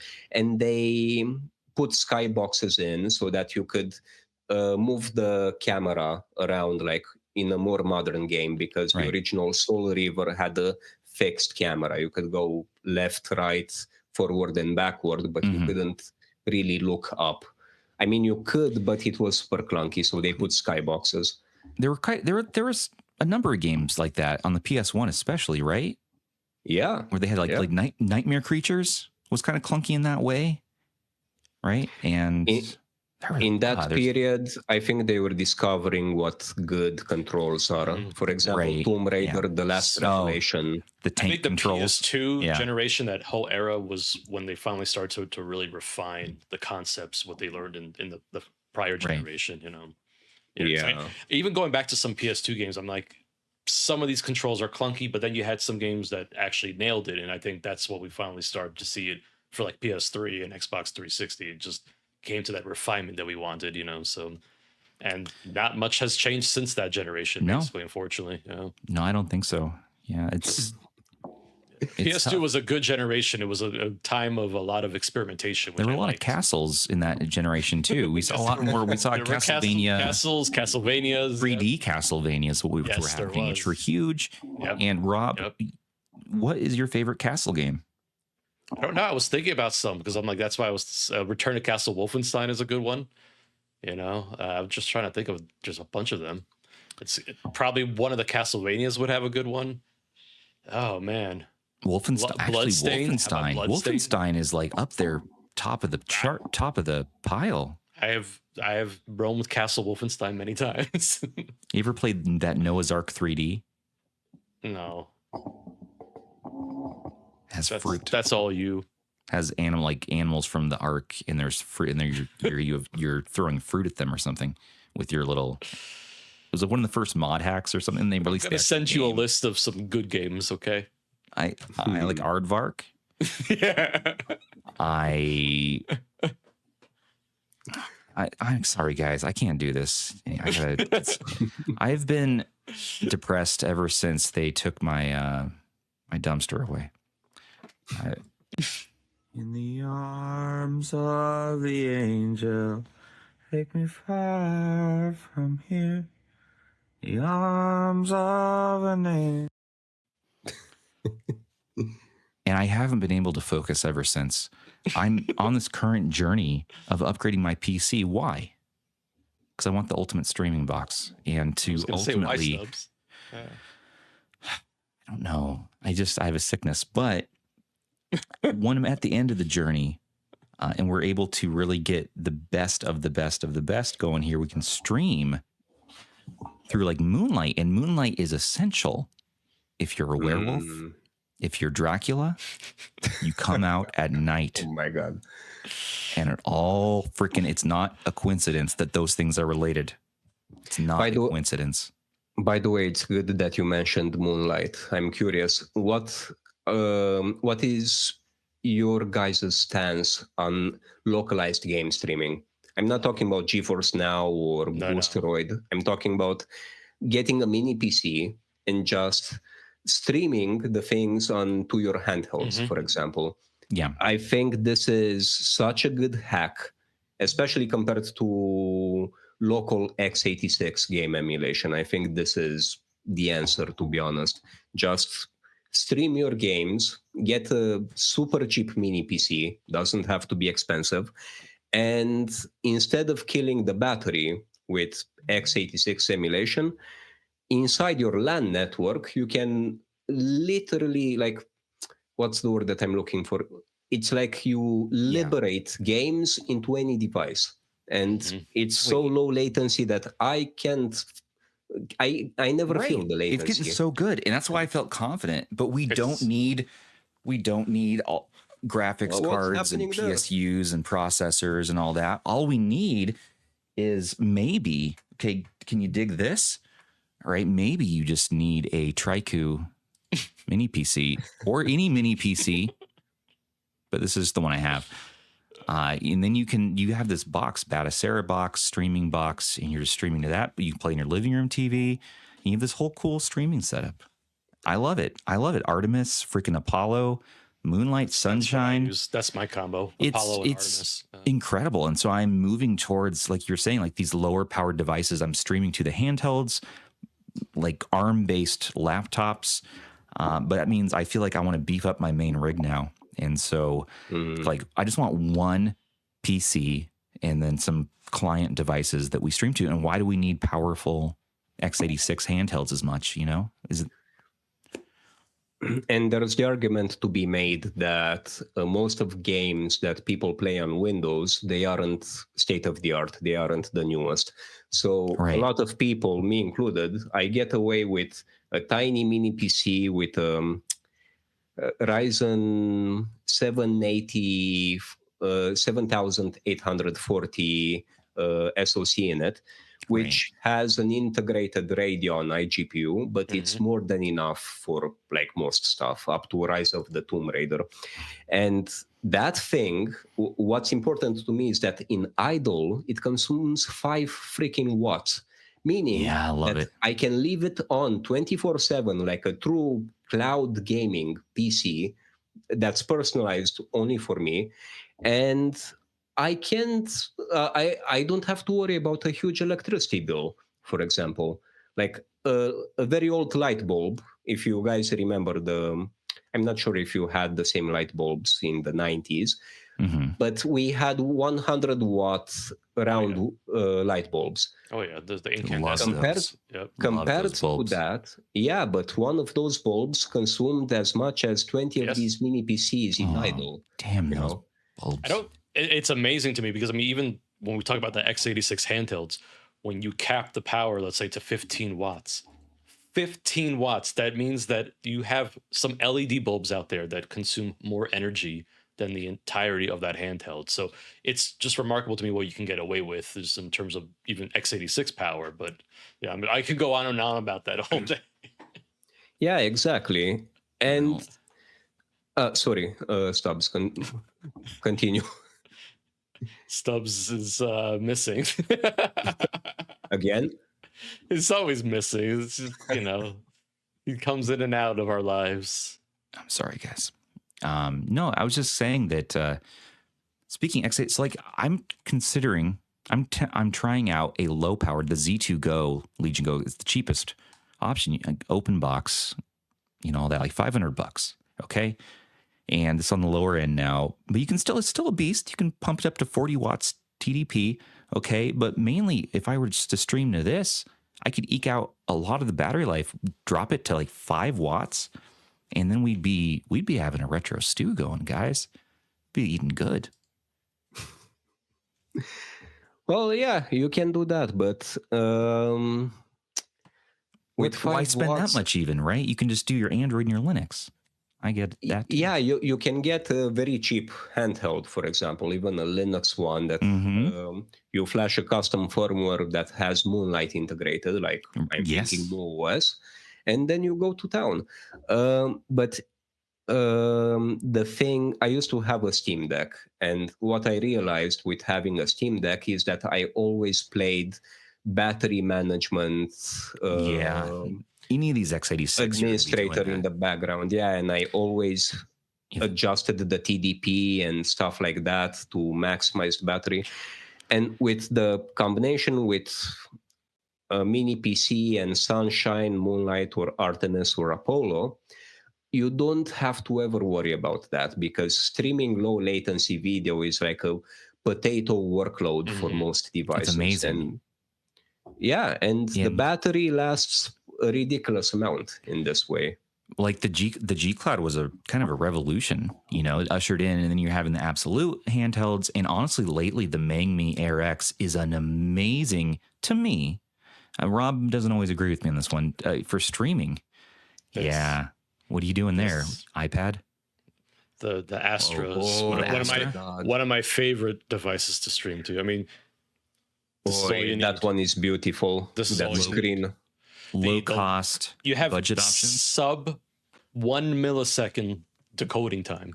Holy. Okay, so that's the one. Where do we get that, Rob? Redmagic.gg. That's their website. How much do those go for, though? I believe pretty start expensive. $549, I believe, for this tablet. I just paid five hundo for the Legion. They're only the Y700 is another good one. Another good one. Yeah, $550. But the battery life on those are going to be way better. I get that. Again, you're essentially streaming video, right? So probably the most demanding thing is decoding the video. Which it kills it because it's got a Snapdragon 8 Elite, and then you got the Wi-Fi, which also uses battery. But you're talking about 10 plus hours easily. I mean, easily in terms of battery life. You're selling me on it. On a device that, don't forget, it won't get hot. It won't get hot streaming.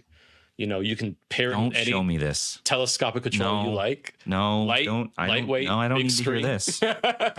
And I'm just saying, it's I could see why a lot of people like it. I mean, I always feature that in my review videos, just showing the streaming capabilities. But there's a reason why people enjoy that. Which one is that? I don't know. Oh my god. The fact that it has such a big spine, that's an instant turn off for me. It's a Switch one. Vlad doesn't like those big spines, I don't need this anymore either. It's old hat now. We don't. Another thing. Its purpose. And just to touch a bit more on the Moonlight Sunshine streaming. Game streaming topic. The one thing that totally sold me on this is continuity. As in, I can play a game on a big screen, for example, on a Lenovo Y700 tablet, 8.8 incher. And if I want to go to the bathroom, for example, I can take my Retroid Pocket 5, which I totally wouldn't take to the bathroom. That was just a hypothetical. I continue the same game on a different device. And the fact that I can put it on different sized screens and different handhelds, for me, it's a kind of liberty that is just too awesome to pass up. And the only thing in which, in my opinion, an x86 handheld is worth it is if you use it as a base. If you dock it, you let it do battery pass-through so that you don't kill the battery over time. Correct. And then you essentially have a game streaming server, which you can also take offline in case you're traveling. Like that, to me, is the best freaking setup. What's amazing is we've now covered multiple solutions, right? It's just amazing how we have so many different ways that we can game, actually. That's the beauty of what we have access to today. It's just wonderful. Yeah. Stubbs looks like he's having an epiphany over there. Well, I'm just thinking, guys. He's thinking about things. I'm thinking you have life decisions. No, you have a point here. It's just that at the end of the week, people always say at the end of the day, but at the end of the week, at the end of the month, when you're buying your monthly e-waste or whatever, instead of getting these tablets, which honestly you got attached on these controllers, unless you're getting that Y700 with the built-in controller situation, where then it feels like a real handheld, I feel like we should still focus on all integrated, one device that's put together, ready to go. And so we're looking at handhelds, but what's the cheapest amount of money we can buy with the best decoding time, basically, but an actual handheld? Maybe that's the search. Which one? wins in decoding. Maybe that's a great video idea for any of you creators out there. Some of them on this very stream. They're controversial take on my end with decoding time. I don't feel that matters as much because people are not really sensitive to latency. Rob. See, I told you. It doesn't matter. The Bang Me RX, I don't care what the decoding time says. I don't care what the decoding time says. I think that it's great. I start to notice it when it's above 25, 30 milliseconds is when I would say that you could start to feel a little bit of that, you know? And you don't feel that on the RX. But if you're sub that, if you're sub 30, 25. Ben! Oh my God. Ben is here. I love this guy. So what are your Everybody thoughts? Loves Ben. What are your thoughts on decoding times when you're streaming from your PC through Apollo and Artemis to your handhelds? Are decoding times that important to you in the barn? Oh, you're asking me? Yes. You joined. So that's my bad. You are getting a question because I like to talk to you because you're my friend. Where's your face? You're so green. I'm just getting my lights turned on. I didn't expect you guys to still be in. Turn those lights on. We're having a grand old time, but we do have to wrap up. So I'm going to enter a lightning round in a minute. But we got to hear Ban's answer. I mean, decoding and like times aren't too important for me personally. I don't do a whole lot. That's 2. I don't do a whole lot of streaming personally. That's 3. So, for the most part, as long as it just works well enough for the game I'm playing, I'm happy. See, Rob, it's not all about the numbers. It's not all about what you can do, how big it might be, or I gotta it's provide what my you do viewers with the numbers, though. You know that's the thing. That's something that could be measured. So that's the whole reviewer side of me, kind of thing. You know. In Ban, which handheld do you think, or tablet, do you think has the best experience for streaming right now? You better have the right answer for this. Well, I mean, you own it. Are you talking about the Y700? I've got the 8. I've got the 8 Elite Y700, but it's the Chinese ROM version, so like the Wi-Fi isn't perfect. I think if I had to go off of what I have, like handheld wise, it'd probably be either the Evo or the Odin 2. So, Qualcomm, Snapdragon, their encoding times are just better. The Odin 2, the whole lineup is very good at that. Yeah. By the way, Ben, I just want to say I'm glad to finally speak with you directly. He was one of the first people that joined my Discord server, by the way. Wow. And I appreciate you had a Discord server. He connected us up because he was like, you got to get that Vlad guy on. I was like, yeah. I've seen the video come up in my algorithm. So then I started watching and I said, yeah, we do. I was like, this would be cool. And he's like, no, Ban was like, no, I'm serious. He's like, I'm attic bean time serious that we need to get Vlad on. And he threatened me and my family. No, and Ben, so you're doing God's work with this. Thank you. and so I had no choice. And I was like, okay, fine. Fine. And so I had my people reach out to your people, obviously, and we negotiated over the matter of months and years. And then once there was a board meeting, there was a board meeting. Handhelds were exchanged. The shareholders were not happy. And once we got sort of the monkey off our backs with them, we were able to go forward with this interview. And that's what you're seeing on this very day, everybody. This is the culmination of months and months of effort, of hard work, of dedication, tears, blood, honestly, a little bit. And just really good times, too. Just the best of friendship. So thank you, Ban, for connecting us. And I like your shirt, and I like your handle collection. And it's going in the lightning round because this is about Vlad, not about you. Yeah, I know. I don't know why me. Why was I there? By the way, guys, since you were saying about shirts, I noticed the mesh shirt. Yeah, Alan Alda is my dad, as far as I'm concerned. I love the man. He looks kind of like my dad. So it's true. Mash is great. I love the shirt. I'm just wearing a blue basic shirt. Me too. Well, but it's not blue, but yeah, it's a different shade of. Rob, I think you're seeing colors here. We're doing that now. I've been told by some of the podcast viewers it compliments me, so we got to get out of here. We're going hour and a half. We promised people we wouldn't do more than an hour on these offlines, but we're having too much fun. So just chill out. Sony, just edit out what you don't like. You know, Sony? We'll just edit out most of Stubbs. Edit out anytime I open my damn mouth. Take it out of this. But seriously, man, okay, it's been awesome having you on. I want to keep talking. Here. We could just gel like this. And we got to have you back on for the live show next. You got to come on for the live show. That would be so much fun. Sure thing. Whenever you guys want, I'll be here. I'm having a very nice time with you fine folk. You're all right yourself. Yeah, you're pretty good.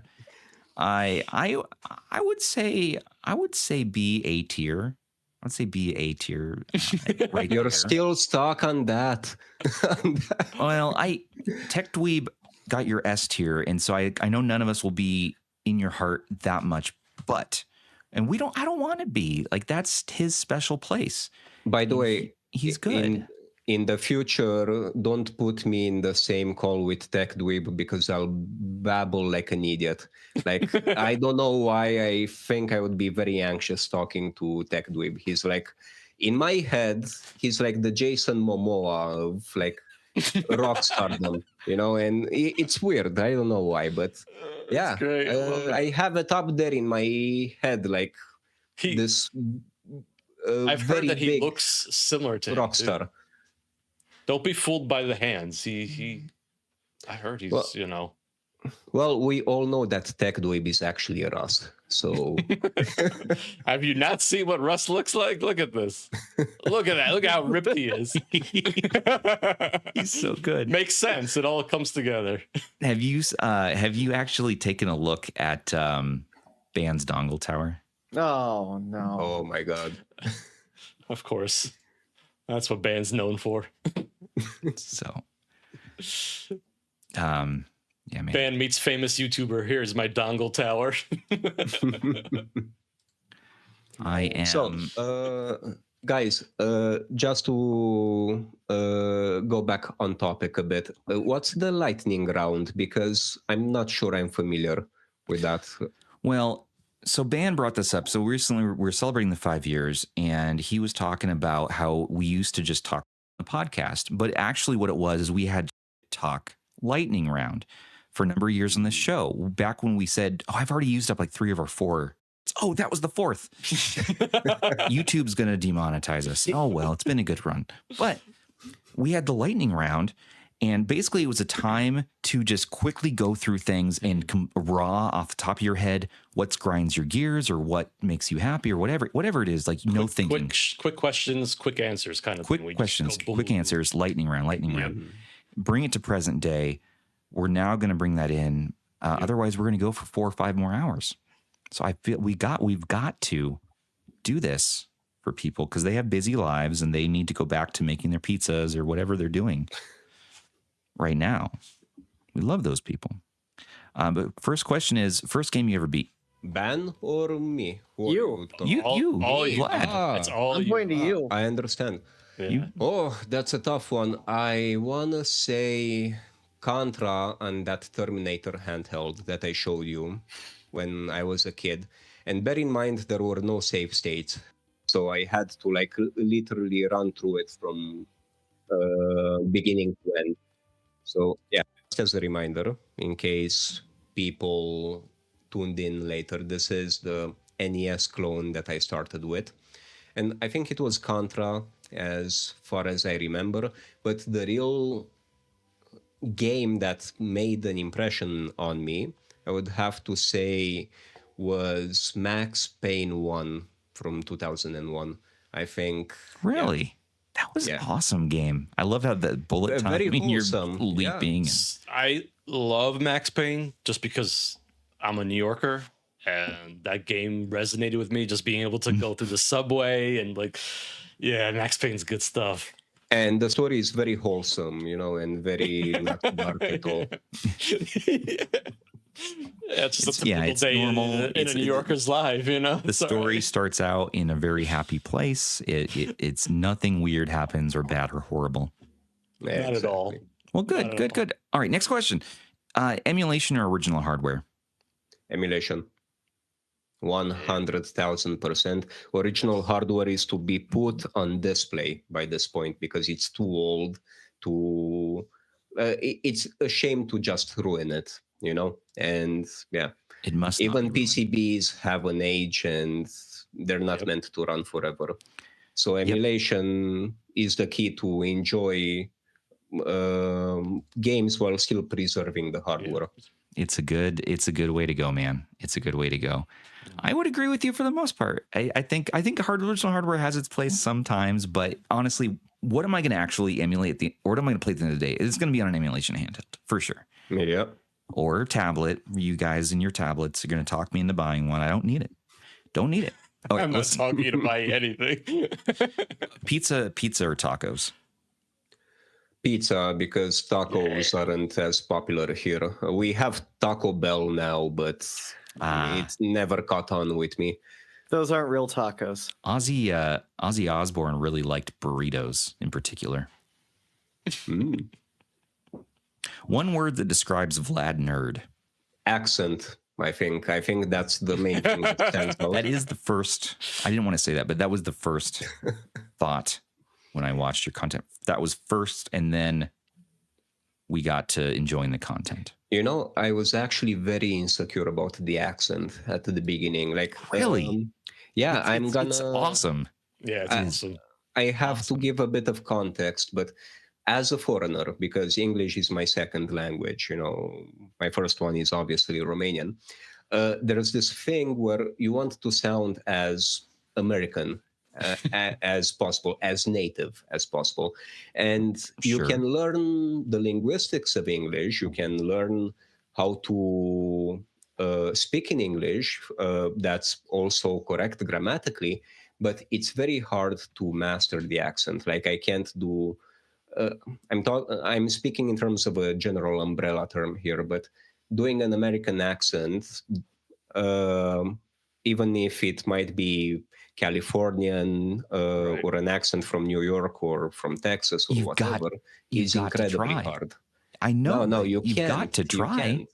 Right now, not on your channel. You can't change your accent. It's amazing, but I got to hear your attempt. Okay, let me think. I'm thinking of something from Texas. Give me a sentence that sounds Texan. Give me some of those balls, and I'll play. And I'm gonna play some game.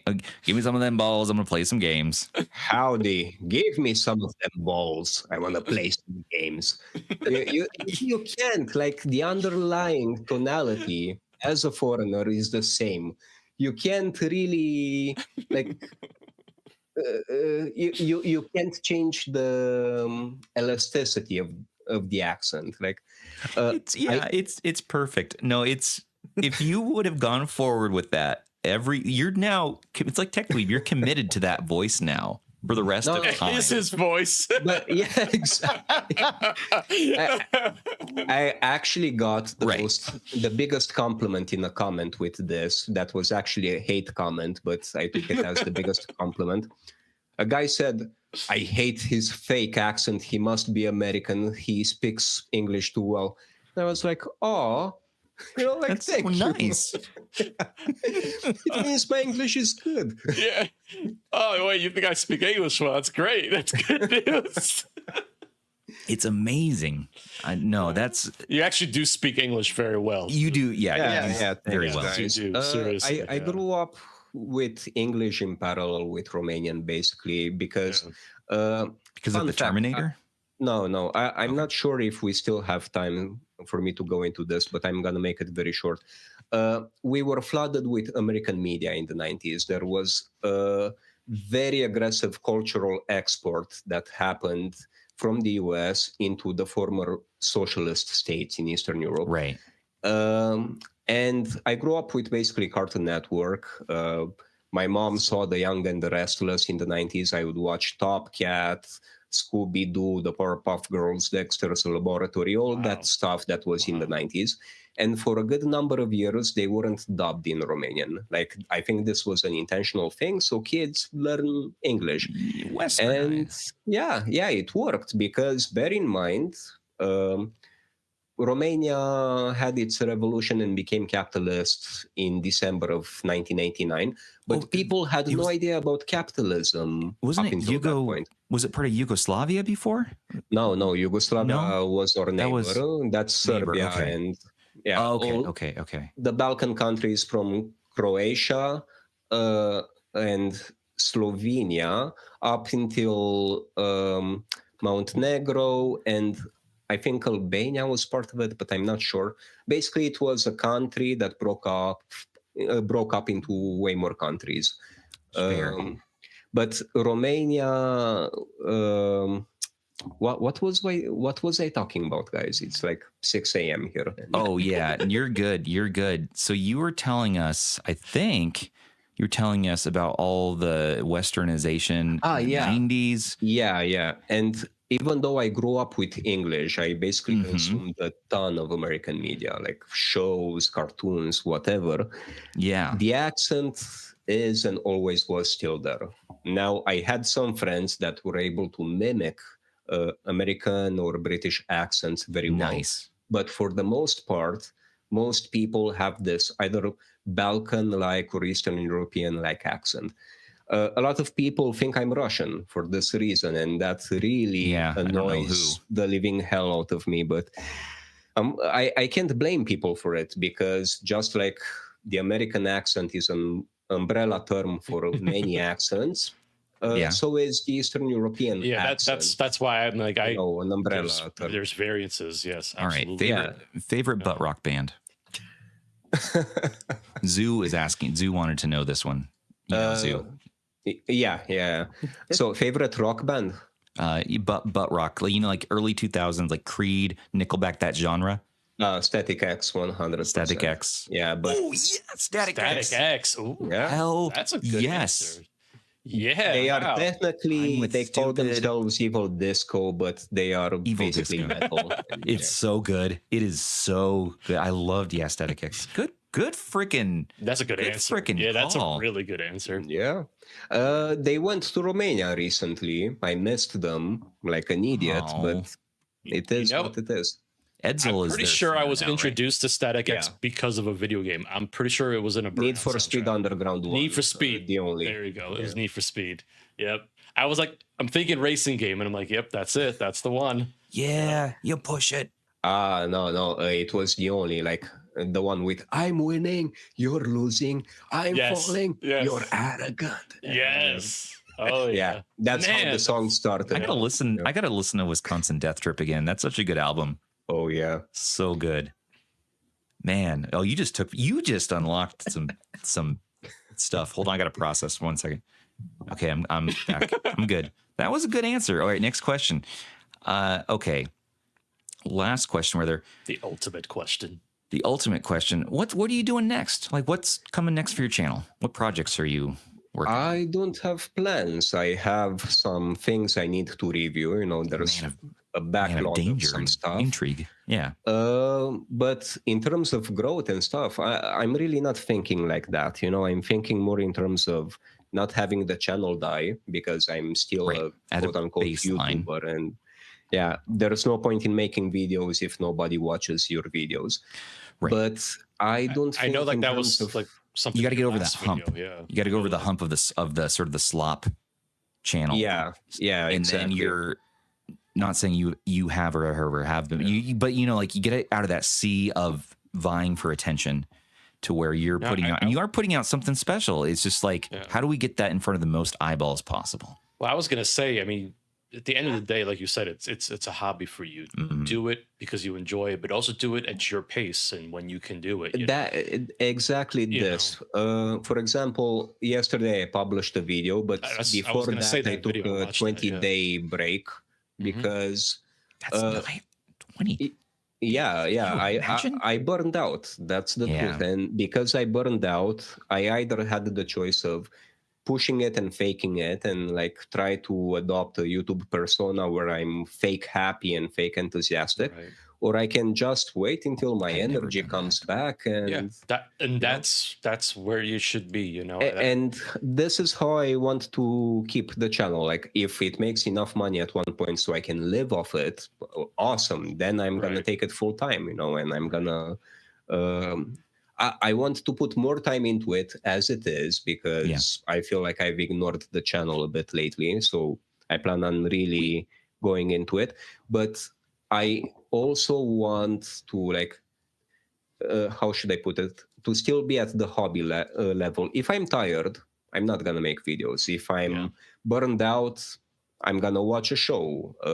Yes. And when it becomes big enough, I was actually thinking to myself a few days back about this. When it becomes a job, I think the nature of the channel will change. I think all channels change when that happens. Yeah. But right now it's still at the hobby level. And well, you asked me what's next. Well, the room will be different soon because I'm going to be moving out from this rent in a couple of months. Congrats. So I think no, it's still another rent. Don't worry, I'm not. I'm not buying anything. You didn't buy a I thought you bought a castle. I thought that was what this all was about. Ultimately, we get a complimentary castle. He actually wants to know which of the castles we like the most, so that he can go out and buy it. Van hasn't seen your castles. Sorry, no, that's you don't. Wait. So, Ben, for context, we were really looking at castles in Romania earlier because there are some pretty castles over here. And Stubbs apparently loves castles a lot for some reason. Doesn't surprise me. Yeah, and I think Stubbs really was into the castles, so I showed him castles. I like this angle. I like this angle with the little bubble window. I like that, yeah. I like the bubble angle. So Vlad taught me how to use multicam. You have a lot to learn, Stubbs. Oh, so that's why you're doing that with your camera. yeah. He's teaching me how to do his techniques. Stubbs just comes off looking like he's on some security camera. Oh yeah, I guess so. Dang it!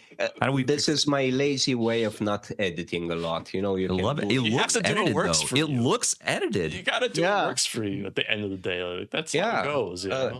At the beginning, I used to do every scene manually in DaVinci Resolve. You know, I would zoom every scene. Yeah. And this is just lazier, you know, like I get away with it's efficient. It's being efficient. Exactly. It's efficient. Who was that guy? Steve Jobs.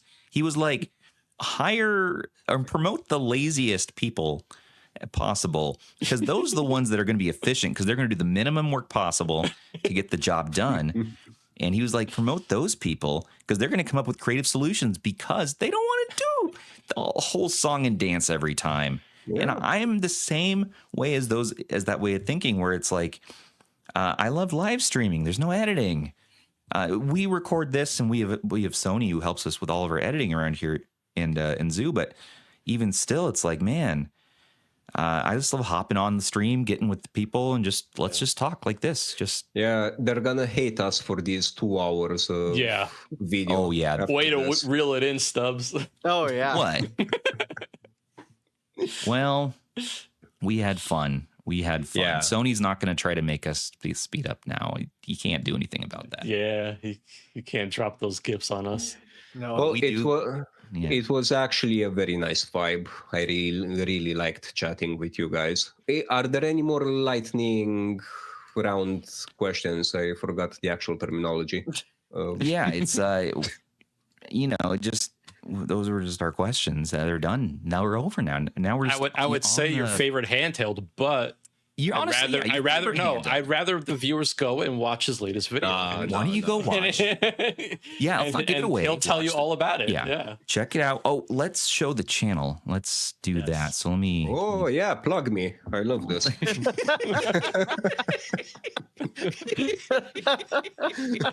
You heard it here first, folks. He likes getting plugged.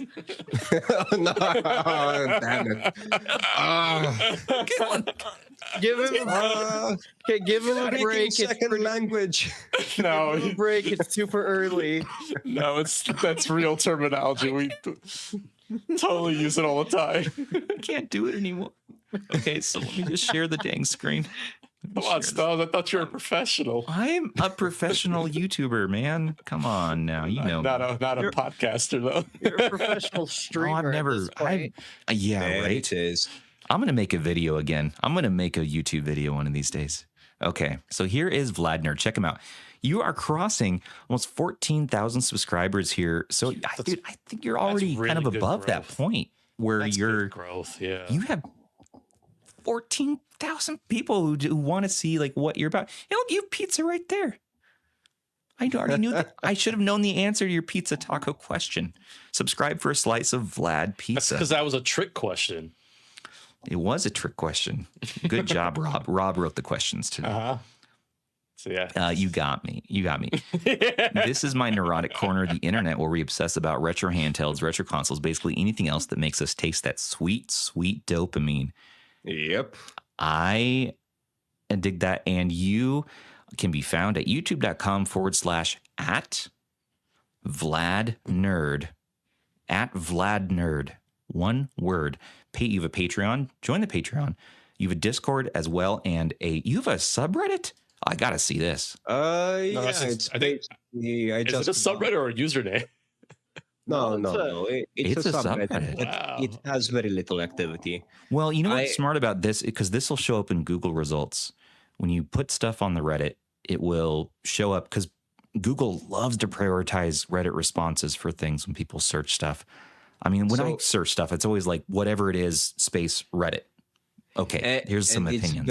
It's very easy to post those because I actually automated that part. If you want, I can get into more details on this later. But yeah, there's no sense in taking more time with this. There's a tool called EFTTP, if I remember, or EFFT. And yeah, you get to automate quite a lot of stuff. So each time I post a new video, it goes Reddit as well. We use a tool called Buffer. It doesn't do Reddit. We don't post a ton to Reddit, but we do have this tool that will post to like Twitter and Blue Sky and all the different platforms, you know. And that really it makes our jobs a little easier. And we write a little blurb and send it out into the world with an article or a video or what have you. And it just, it's nice to have that automation a bit there. Back in the beginning, man, I don't know about you, but we definitely were manually doing everything, going places. And it's just like you run out of time. And I connect with you so much on that burnout idea too. I went through that recently too. It's like you got to get yourself re-energized into the hobby sometimes. Take a break, take the time off, reassess, and then find like what's the next thing that excites you? What's the one step you can take that is in the direction of excitement, the direction of joy, or whatever it is to you? And I think you have the right mindset there. So it's nice to take a break, and now you come back fresh and like, great, you made your video the other day, and you're like, I'm gonna have fresh energy for you all and make a string of videos, and it'll stay tuned.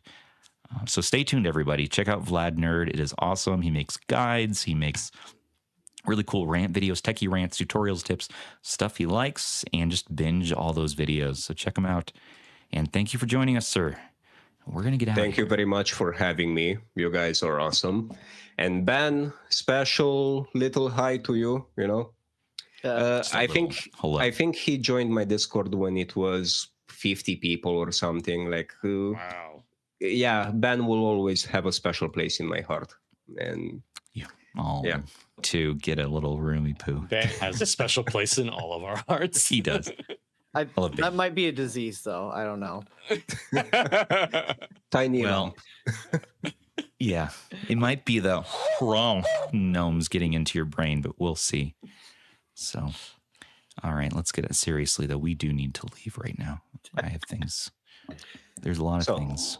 Thanks, guys, and have a. Is it evening over there? I think it's evening by this point. But people will watch this. Who knows what time of day? Probably it'll be evening, but people might not watch it then when it launches. So, have a good time zone wherever you're in, and remember, just remember that, we want to thank you all so much for watching. Don't forget to like, comment, subscribe, and share. If you like this content, you want to see more, share it with your friends. Check out Vlad Nerd.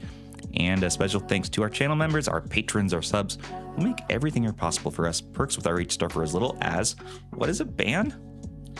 $3 a month. That's right, $3 a month.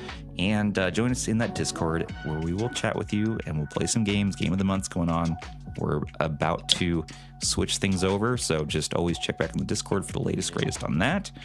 And you know what? Join us on the next offline sometime in the future. We're doing these kind of sporadically, but it's been a lot of fun. And until the next time, this has been Stubbs on behalf of Ban, Rob, and Vlad saying, take care of those handhelds and take care of each other too. Take care, Triku. Bye, guys.